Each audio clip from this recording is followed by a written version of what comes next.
The air in Madrid that November night smelled of tension, cut grass, and something else entirely. Something unexpected: respect. As the 80,000 souls inside the Santiago Bernabeu rose to applaud the enemy wearing the number 10 shirt of Barcelona, they weren't just acknowledging a goal, they were acknowledging a truth that transcended rivalry. The tragedy and the triumph of Ronaldo de Assis Moreira is that the world only ever allowed him to smile. We remember the jaw-dropping flicks, the samba rhythm on the pitch, the genius who turned football into pure, unadulterated joy. What we often failed to see was the unspoken pain beneath that smile, a wound carried from childhood that no stadium applause could ever fully erase. He played with fearless freedom because football became the one place where life felt lighter than the burdens waiting just beyond the white lines. Today, behind the aging face of football's greatest entertainer is a haunting question.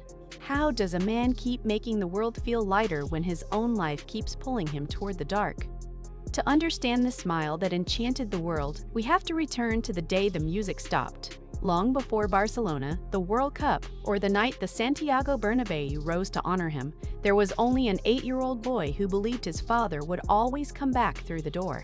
Born Ronaldo de Assis Moreira on March 21, 1980, in Porto Alegre, Brazil, Ronaldinho grew up in a family where football was woven into the rhythm of daily life. There was a small family home, a ball constantly at his feet, and a father who saw greatness in him long before the rest of the world ever would. João de Assis Moreira was the center of gravity inside the household, a steady presence in a difficult neighborhood.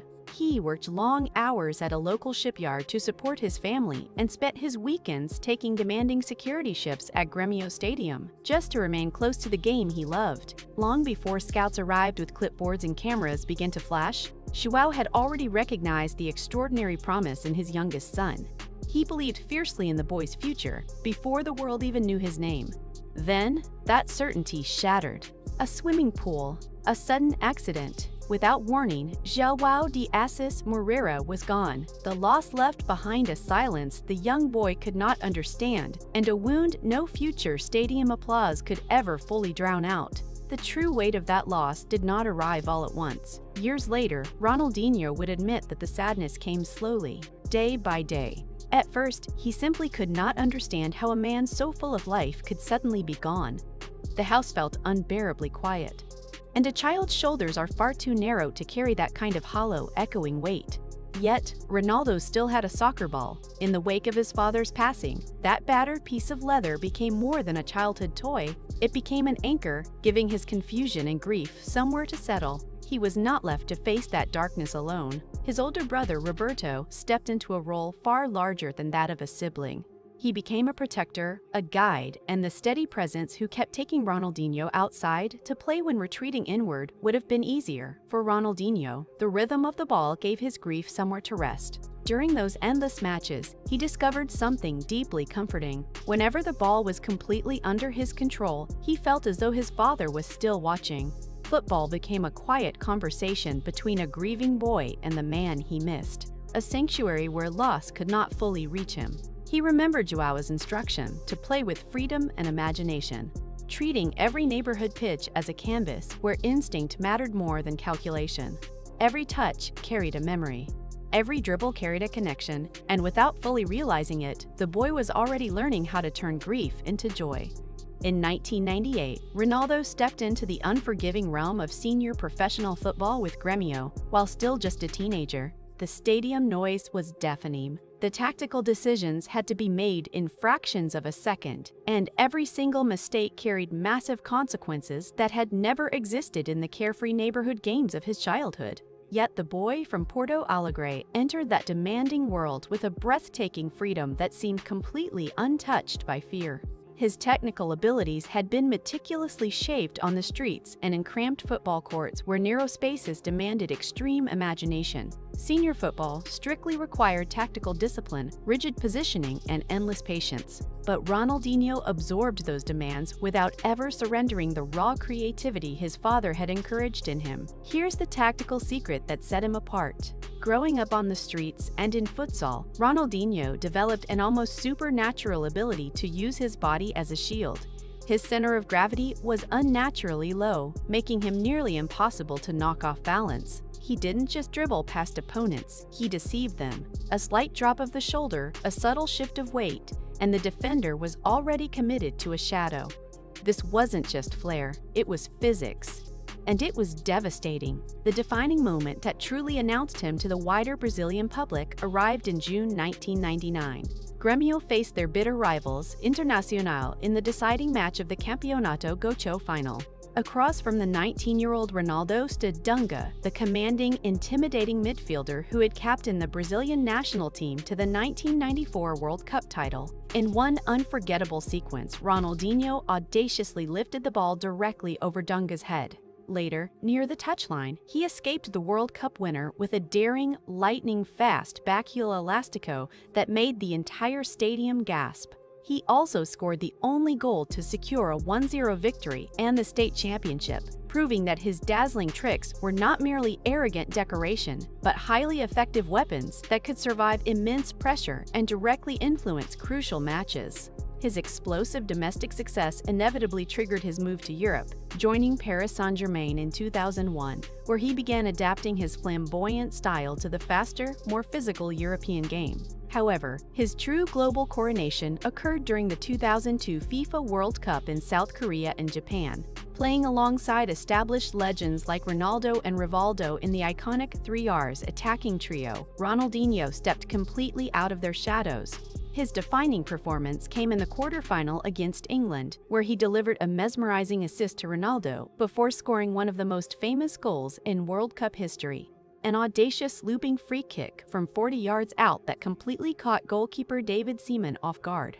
Even though he received a red card later in that exact same match, his vital contributions throughout the tournament helped secure Brazil's fifth World Cup title. Lifting that golden trophy in Yokohama was the absolute turning point of his life, instantly transforming him from a highly touted Brazilian prodigy into a bona fide global superstar. The world was no longer just watching a skillful young player. They were witnessing the undeniable arrival of a generational genius whose unique combination of lethal effectiveness and pure, unadulterated joy was about to change the landscape of modern football forever. By the summer of 2003, FC Barcelona was a historic institution trapped in a dark, frustrating era. Having endured a barren period of underachievement, they placed their entire future in the hands of a 23-year-old Ronaldo, and he immediately became the explosive catalyst for a legendary revival. He arrived at Camp Nou carrying a broad, infectious smile and an instinctive relationship with the ball, introducing a style that made the highly tactical European game feel beautifully spontaneous once again. The results drastically began to change, but more importantly, the entire emotional atmosphere of the city was transformed. Tactically, Ronaldinho was a nightmare to defend. He didn't just stay on the left wing, he drifted, dropping deep to collect the ball, creating numerical advantages in midfield. He would draw defenders toward him like a magnet, and then, with a sudden burst of acceleration or an outrageous pass, he'd punish the space he'd just created.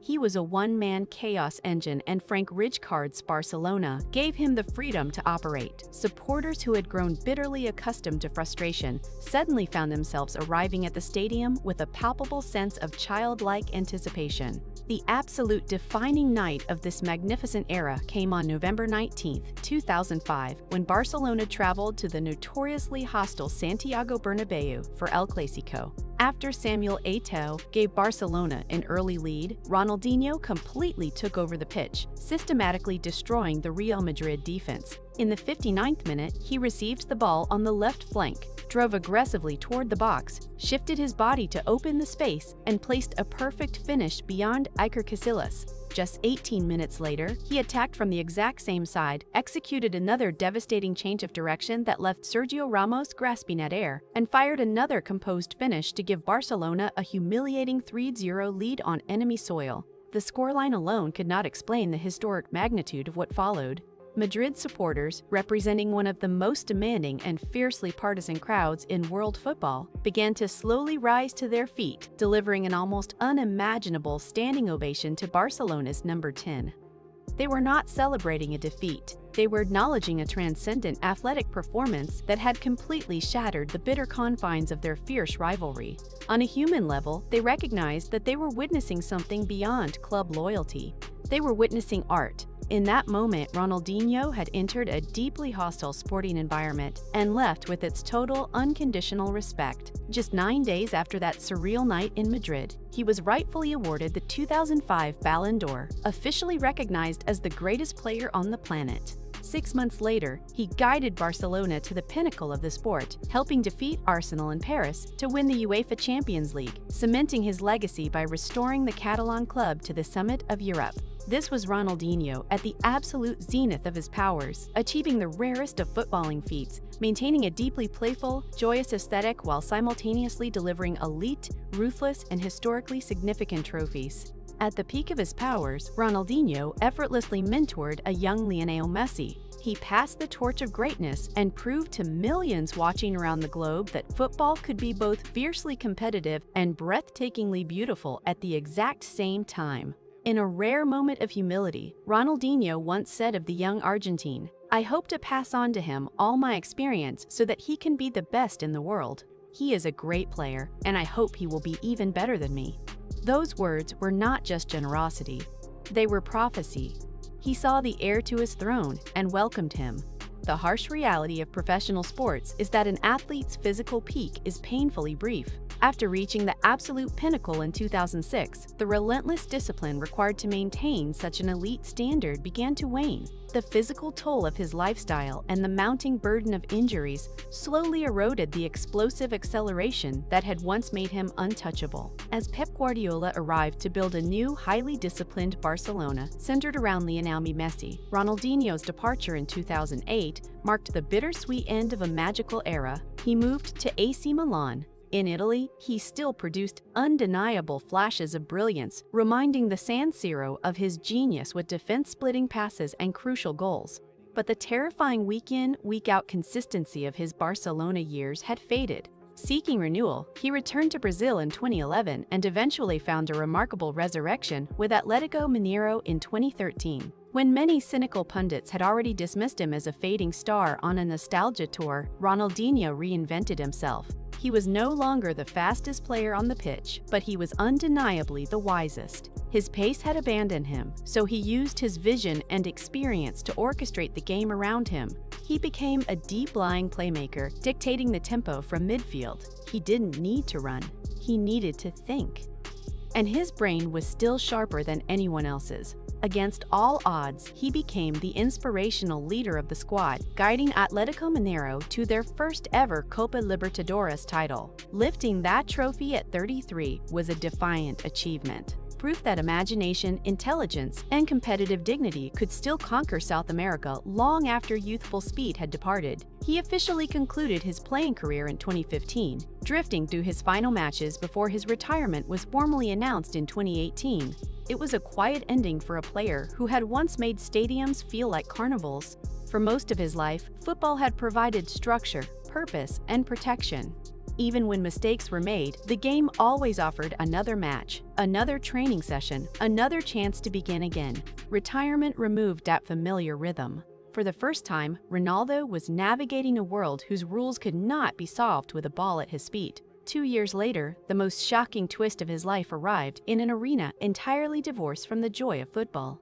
In March 2020, global headlines erupted with the surreal news that Ronaldo and his brother Roberto had been detained in Paraguay for allegedly entering the country with falsified passports. The contrast was staggering.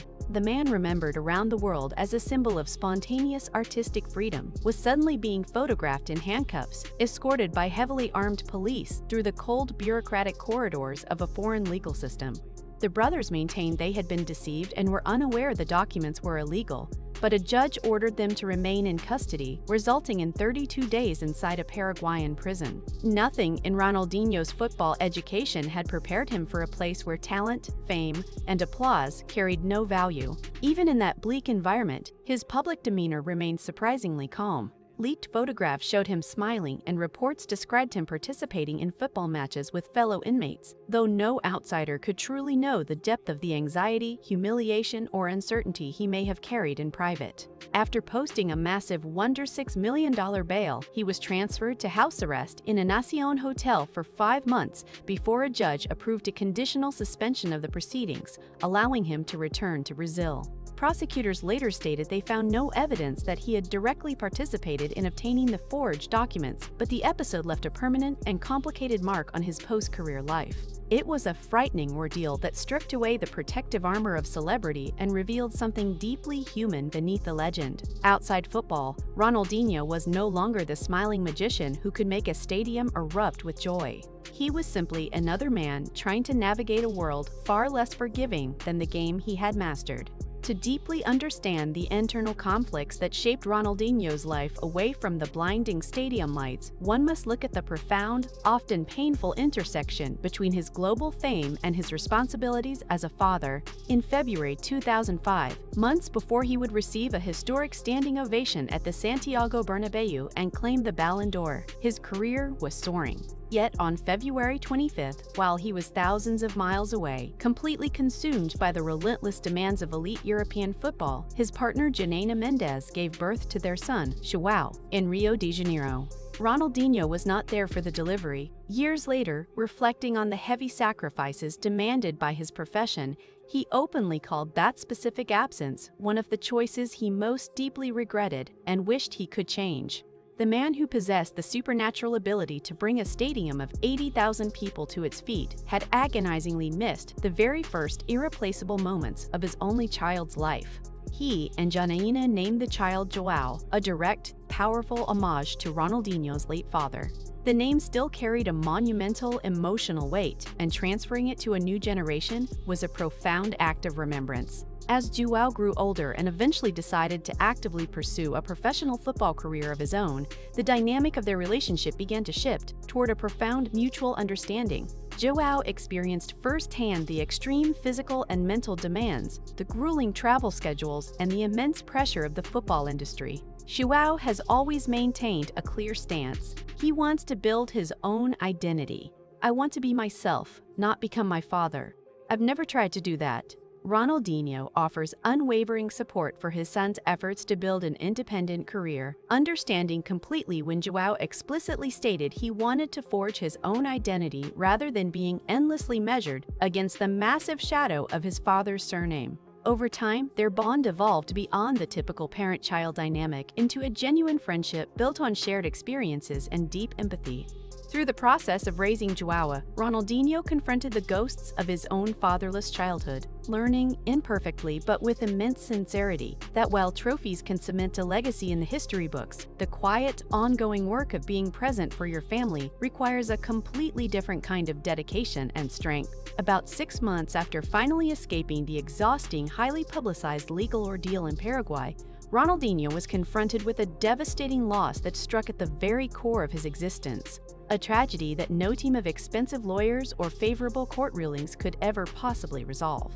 In February 2021, his beloved mother, Miguelina Eloy Assis dos Santos, passed away at the age of 71 following severe complications from the COVID-19 virus. She had been hospitalized in intensive care since December of the previous year, prompting Ronaldinho to publicly reach out to his millions of global supporters, desperately asking them to send prayers and positive energy. The agonizing weeks of uncertainty and hopeful waiting ended in the deepest sorrow imaginable when she did not return home. Miguelina had been the most enduring stabilizing figure in Ronaldinho's incredibly turbulent life. She was the woman who knew him intimately long before the massive stadiums, before the lucrative European transfers, and before the entire world learned to recognize his iconic smile. She had held the family together when they endured the crushing, sudden loss of his father decades earlier. Lionel Messi, his former protege, was among the first to send a message of strength and condolence. Her passing did not merely remove a beloved parent from his daily life. It violently severed one of his last, deepest connections to the private, grounded world that had existed before the overwhelming global fame consumed him. In the years following her death, as the psychological weight of his grief settled, friends grew increasingly concerned. Reports emerged of excessive partying and alcohol following his mother's passing. Ronaldinho had already learned as an 8-year-old boy that fate could shatter a family without any warning. But losing his mother as a grown man, mature enough to fully comprehend the absolute finality of death, was a sorrow that belonged entirely to the private shadows, far away from the flashing cameras and the cheering crowds. As the psychological weight of his grief settled, the physical reality of his aging body also became increasingly impossible to ignore. Time is a ruthless, undefeated opponent that alters the way the public perceives even the greatest of athletes. When Ronaldinho continued to appear at charity football events, promotional tournaments, and sold-out exhibition matches, the spectators who gathered were no longer watching the explosive, gravity-defying force of nature from 2005. The heavy toll of a grueling two-decade career had undeniably altered his physical rhythm. His body, once capable of executing the most complex, high-speed maneuvers with terrifying ease, naturally began to exhibit the unavoidable stiffness and heaviness of a man navigating his middle years. Yet, this physical slowing down should never be interpreted as a tragedy or a failure. There is a profound, quiet dignity in allowing a legend to exist beyond the frozen, idealized version of his athletic prime.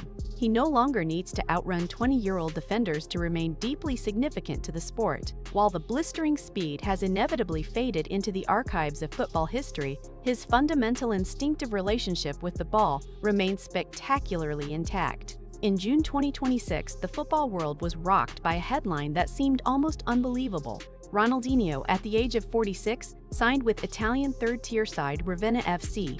The club described his arrival as far more than a symbolic signing. When asked if he might actually play, Ronaldinho simply said, "I can't wait to dance with the ball and write a beautiful new story. Football has always been joyful for me, and I'm excited to bring that spirit to Ravenna. Let the magic begin." The passage of time and the accumulation of deep personal grief have undoubtedly changed him, but they have never managed to extinguish the pure, undeniable joy that made him football's most beloved artist. Ronaldinho cannot be accurately reduced to a simple, easily digestible narrative of either a flawless, untouchable footballing deity or a tragic cautionary tale of squandered potential. He is a man who has lived at the absolute, dizzying extremes of the human experience. He once stood in the center of the Santiago Bernabéu, the most hostile territory for any Barcelona player, and watched in awe as the supporters of his greatest rival rose to their feet to acknowledge the sheer, undeniable beauty of his performance. That is the Ronaldinho permanently preserved in the collective memory of the sport. The smiling, unpredictable genius who turned a heavily tactical game into a spontaneous canvas of art. He fundamentally altered the emotional atmosphere of the game. During an era when elite football was becoming increasingly mechanized, athletic, and obsessed with rigid efficiency, Ronaldinho boldly reminded millions of people that competition could still contain deep imagination. The engineers in through this losing his father at a young age, the protective guidance of his brother, the sacrifices of his mother, and the rhythmic education he received on the streets of Brazil combined to forge a player whose primary objective was to spread joy. He reached heights that very few human beings have ever known. And he also experienced profound family loss, intense public scrutiny, and the natural, unavoidable slowing of a body that once seemed entirely capable of escaping any challenge placed before it. Today, he does not need to move with the explosive speed of the 25-year-old who conquered Madrid. That legendary performance already belongs to history. What truly remains, and what will long outlast the statistics and the controversies, is the distinct feeling he left behind. He made football feel lighter, freer, and infinitely closer to music than to calculation. His ultimate legacy is not just found in the trophy cabinets at Camp Nou. It is found in every child who tries to replicate an Elastico in their backyard, in the fans who learn that a bitter rival can still deserve applause, and in the millions of people who remember a time when watching football felt like pure, unadulterated happiness. Through all the extreme triumphs, the painful losses, the public mistakes, and the passage of time, the joy he brought to the world remained unmistakably his own. When you look back at Ronaldinho's incredible journey, what is the first thing that comes to your mind? Is it the famous smile, the impossible skill, the pure joy he gave the game? Or is it the resilience of a man who, despite losing his father, facing prison, and grieving his mother, still chose to dance? Share your favorite memory in the comments below, and help us honor the man who made the world feel a little bit lighter.